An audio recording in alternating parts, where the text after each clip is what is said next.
just going to ask if Kim has joined us while I was talking. Yes, I have. Hi, Lars. Hey, Kim, awesome to have you here. Thanks So for having me. I hope your workshop today worked well, and thank you very much for joining us. So I'm just going to give a very brief introduction of you, and then I'll hand over to you to inspire us right back, because Kim is someone who just always inspires me, and she kind of she works with the same challenges I think that I work on, which is about the future work. It's about how do we leverage our resourcefulness, our skills, how do we prepare for the future, and how do we inspire each other. And this is what Kim does, I think. But then I realized a few days ago that Kim does something which just blew my mind about sensing the future, including some dinners and some, yeah. Kim, I'm heading over to you now. Introduce yourself to the Sure. community, and tell us what this is all about, Kim. Thank you, Lars. So first of all, hi everyone, I'm Kim Arazi, and I, as Lars says, I'm very interested in inspiring people and companies with new ideas, and from new technologies to new ways of working for the future.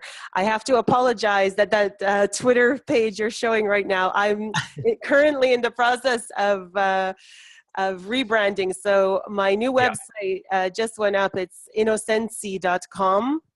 So I'm no longer called In3, so I have to update this, as well as I think I just updated my LinkedIn. So apologies for that. It's now Innosensi.com. And that is because I am changing slightly direction. As Lars said, I've always been in innovation and inspiration and these areas. But recently, in the last year or so, I've become very fascinated with how our senses play such a crucial role in us being connected to ourselves, to each other, and to the world around us. And that started getting me thinking, coming from a sort of technology and innovation background, how is this going to affect us in the future? How is it going to affect the technology we're building? And should we be considering this as we build all these technologies that, in a sense, could take us away from our senses? So if you think about it, and I feel very strongly about this, we are actually numbing our senses with a lot of this technology. We spend much of our day, and correct me if I'm wrong, but I think most people spend a big portion of their day staring at a screen or tapping a screen. So whether it's at work, whether it's ordering an Uber, ordering food online, ordering something from Amazon, reading a book on your Kindle or your tablet, we're spending much more time tapping screens than actually tapping into our senses. And why is this worrying? Well, if we are only using our sense of sight and not connecting to our other senses, of course, sound is part of it when we're interacting with video and stuff like that. But the big part is sight. This is impacting how we interpret the world and how we understand things, because we are multisensory beings, and we need to connect all our senses simultaneously in order to properly interpret the world around us and to learn. So if we know that, then is there something there to think about when we're developing new technologies, whether it's for education, whether it's for work, medical? We know that we need to tap into all our senses to really learn and understand. So let's kind of think about that when we are innovating, when we are thinking of developing new technologies. This is my big thing. And as I've produced all kinds of events in the past using technology, I am now looking at how we can bring the senses into our experiences with technology. And so an example of this, one thing I did recently in the last year was something called the Route to Flower Immersive Dining Experience. So part of what I do is I try to make people aware of an issue or a global issue or a topic or a theme using our senses and technology, combining it together. So in this dining experience, the theme was food waste and plant-based eating. And why is it so important that we don't waste food and that we have a plant-based diet? And I used the senses. So it was a completely multi-sensory experience. It was made for the food industry. So leaders in the food industry came to this. And they were touching things on the table, grass and earth, pulling their first course out of the earth and actually eating the dirt from the earth, which was edible earth. And there were scents for each course and soundscapes for each course. And each of the 7 courses was a different part of the plant life cycle. So we started with the seeds in the ground all the way up to the flower in the tree. So the stems, the roots, the leaves, all of these were took the form of a course, and each course had a purpose. And the technology came in as AR. We used AR to kind of learn about food waste facts. So you could point your phone against different things around the table and learn different facts about food waste and how you can counter that. And also it was used to learn how we cannot waste fruits and vegetables. So use the full fruit and vegetable through recipes that people could take home. So again, they'd put their phone up against different big posters of fruits and vegetables around the room, and they would be given recipes that they could take home that were showing them how not to be wasteful. Then the other technology I used was virtual reality, more of 360 video, but people were given headsets, and they were, sorry, I don't have a picture on my website of this, but I can share. Do you want me to share my screen? I can do that. Yeah, sure. Yes, I'm sharing here. Then you should be able to share. Does that work? Share screen.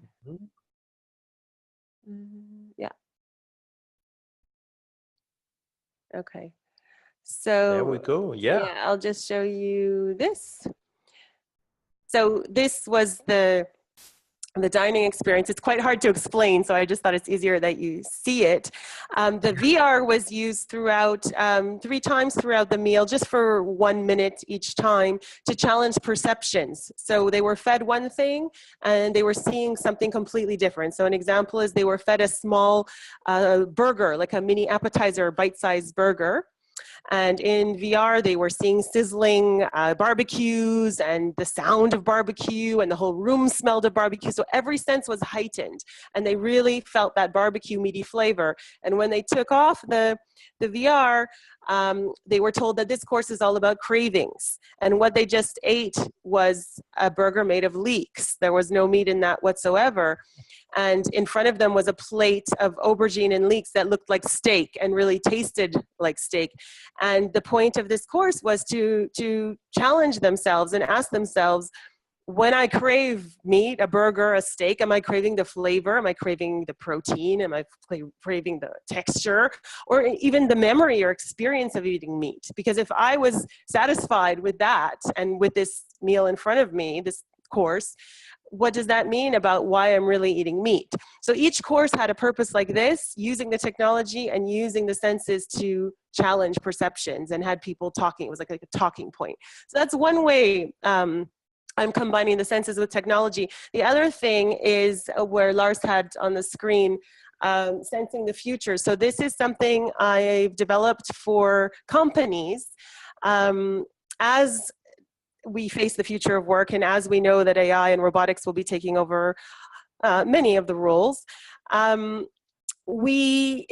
feel it's very crucial that we tap into our human skills and become more conscious of our own behaviors and our own biases.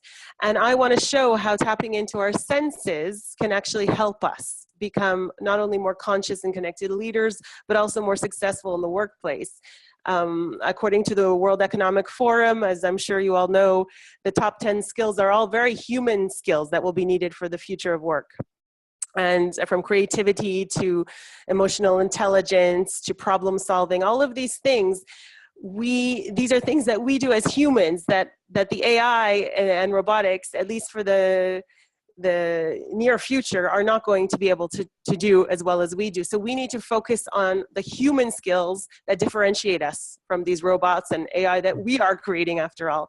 So we work with companies through a dining experience and through different workshops that focus on each of the senses, and we use the senses to tap into a skill.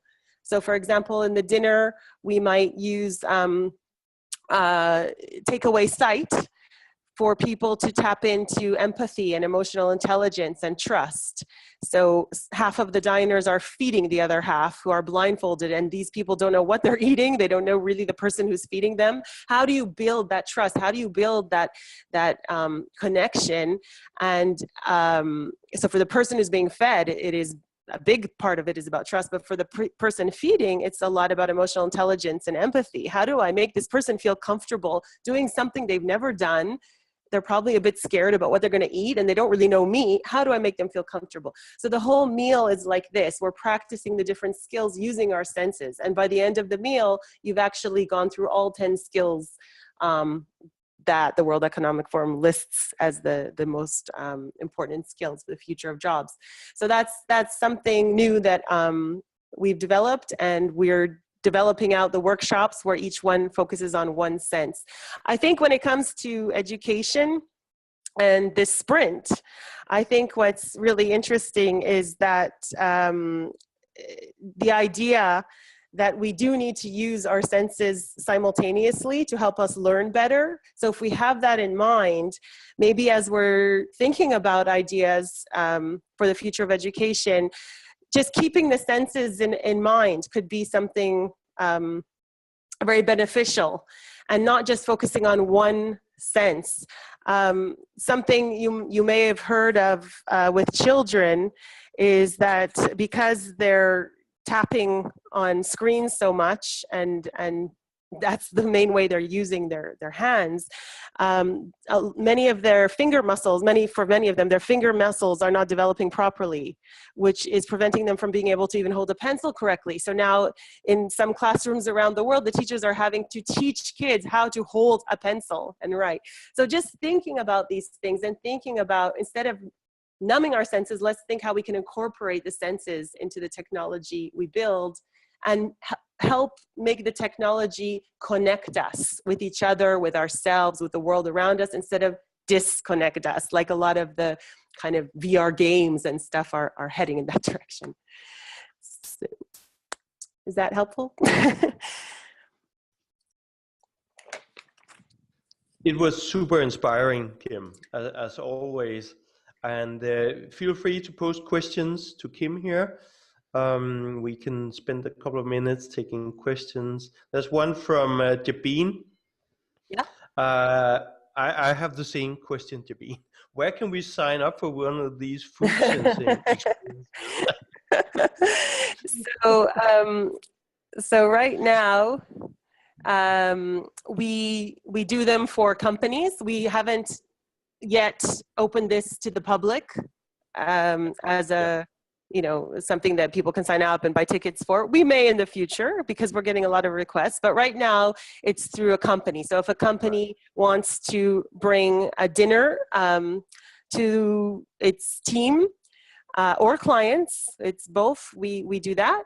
And, or if you're interested in some of these workshops where we look at the future of work through the senses, and that's really great for both innovation and leadership development. We do that as well. And on the new website, there's a link or an email where you can email for more information about that. My partner on this is actually in Lisbon, and he works in an innovation studio, but he's also a perfumer by trade. So we work together on these experiences.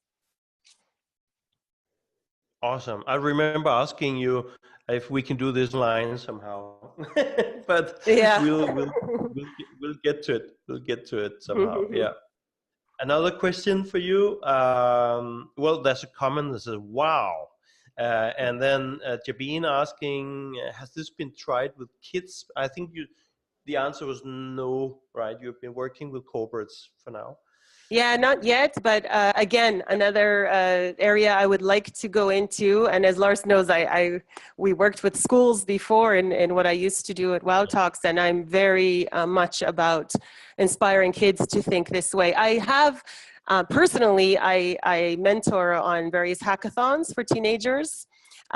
So I try to like plant the seeds in, but no, I haven't done this specifically for kids, but I'm open to do that in the future. Definitely. Sounds fantastic. Edwin is asking, in your experience with sense education, how can we reteach the subconscious mind?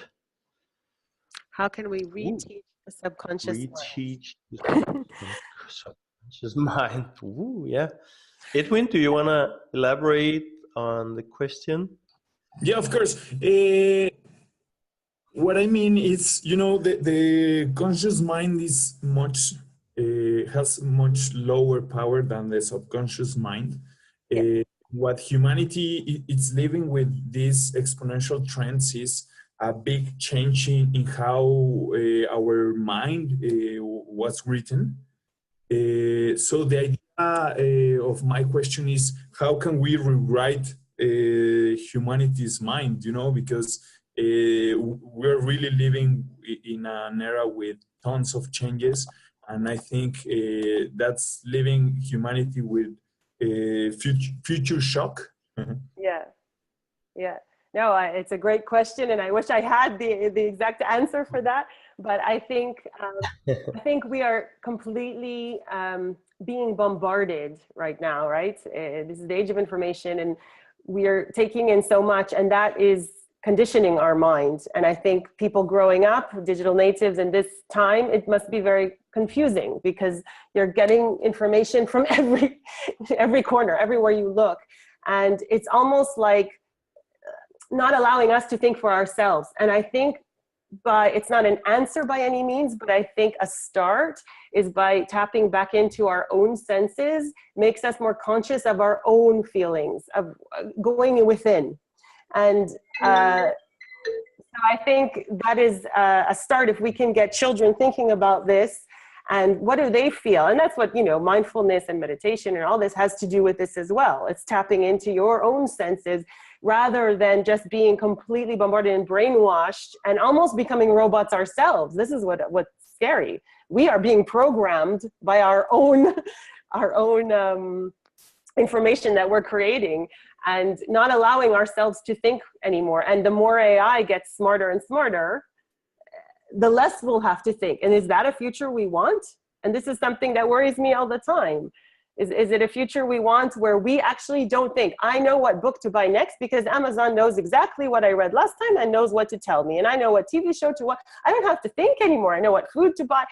And I think we have to kind of step away from that and go back into ourselves and feel through our senses, get back to our inner beings and who we are and our consciousness. So it's a lovely question. And I think we need to work on that. Absolutely. Thanks. Thank you very much. A last question for you, Kim, and then we'll let you go. Are you at the BET this year? The BET show in London? I wasn't planning on it this year, but are you going to be there? Natasha. It's Natasha Morsa asking. So, okay. Yeah. if you're going, maybe I'll pop by and we can connect. No, the BET tomorrow. No, on Friday.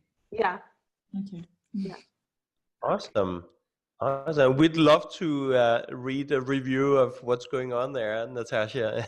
Feel free to report to us how things are playing out at the BET. Awesome. All right. Thank you very much again, Kim. Super inspiring as always. I think some very important points for us to remember when we discuss about throwing in more technologies and smarter technologies. What does that mean for us as human beings? And not about forgetting our senses. This is a very good call to action and a good reminder for all of us. And I want to get you back again, Kim, to to discuss with us again later during our process here.